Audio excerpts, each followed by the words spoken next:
Do you want to be married? Good question. I heard that's the lover boy tactic. We'll talk about that in a little bit, but. Yeah.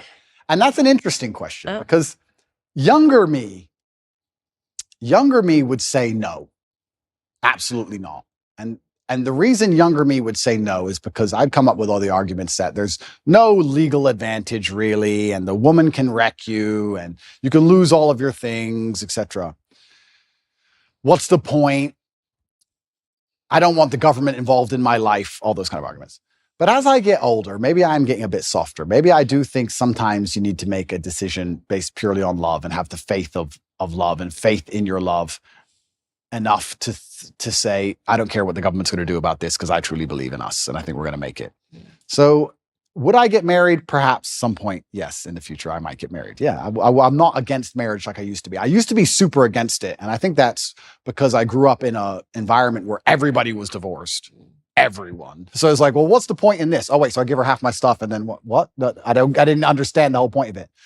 But now I think if I met the right woman, perhaps, yes. Yeah, marriage is good. Yeah? If it's the... Convert me, Candace. Yeah, if it's the right person, if you marry the right person, and I'm saying this as someone who grew up with divorced parents, well, they got divorced after I was out of the house, but speaks to your earlier point about it either impacts you one way or the other. You either want marriage because your parents were divorced, you don't want marriage. I desperately wanted marriage.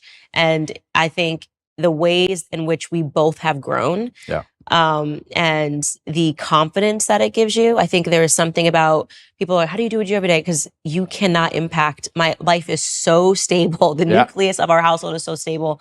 And to be able to raise kids and have them see that example of the perfect yin and the yang, there's something divine about it. There's something spiritual about it. It's why I won't accept you. I think you are actually a libertarian right now, and I won't accept you as a libertarian. I think you will not be one. In a few years, if I had to make a prediction, I think you will lean towards conservatism, because even in just the crack of you talking about the attack on masculinity, because first you say, oh, well, if everyone wants to do what they want to do, if you guys all agree and you want to be homosexuals, fine.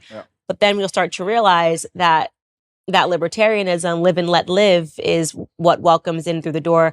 I'm, very against every ill that homosexuality has brought. And again, these are consenting people that are doing what they want to do. This is true. But look, evil is evil, sin is sin, and we're yesterday talking about homosexual marriage. Today we're talking about transing. Well, it's such a slippery slope. This is the thing, right? You're completely right, because the idea of live and let live was a fantastic one if it could actually operate without slippery slopes and it descending into chaos and anarchy, and it can't. So this is the difficult thing about it. You get called a bigot for saying, this is my line, I don't agree with this, and you're going to be called bigoted and you're going to be attacked. But truthfully, it's just understanding that, like you're saying, it's a slippery slope.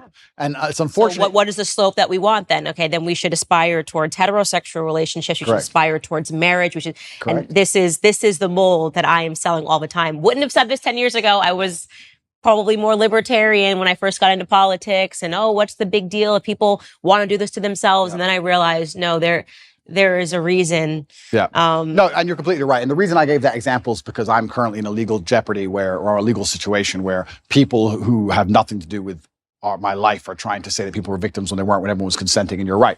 I agree with you there. I also think with the whole LGBT argument, it's interesting because I will be honest and say I do think there is a difference between G and T. I think they are different things. Of course. I think they're massively different things.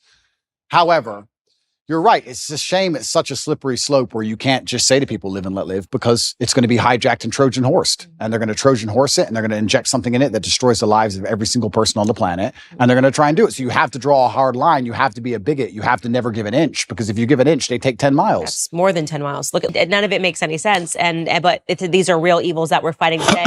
And I think it's because we haven't put those firm lines in the sand and said, no, actually, there is such a thing as right and wrong. Well, this is the thing I love about, and this is where religion comes in, right? Because I used to be an atheist. And then exactly what you just said about there's something divine about marriage, and exactly like you said, there's such a thing as sin. Everything you're talking about is religious. You're completely correct. You eventually, if you're going to wake up and be the kind of person who has hard parameters and said, this is right, this is wrong, it's very difficult to do that without then turning and understanding that has to come from God. Who else is going to decide what is right and what is wrong? And people say, oh, they're all man-made religions. Well, then why does it go against so many of the wills of man? Some of the sins that man want to go and do, the religions are against. If we made a religion, the religion wouldn't be against our own sins, would it? Right. So it's interesting that this is almost proof for God in so many ways, when you're going to wake up and realize that there is genuine evil in the world and there's genuine good in the world, and there are two sides and two camps. And I do believe that the good is on the side of truth, and I do believe that comes from God. And there's many different ways to God. I think there is one God and there's different religions, and I don't want to argue the differences between the religions, because I think we have a lot more in common than we have, especially in the fight against evil, than we have as differences. But yeah, it's super interesting. And you're right. Firm lines are absolutely not really required. And if we don't have them, it's why society ends up in the position it's in, with so many subjective lines and your truth, my truth, the truth, and you're completely correct.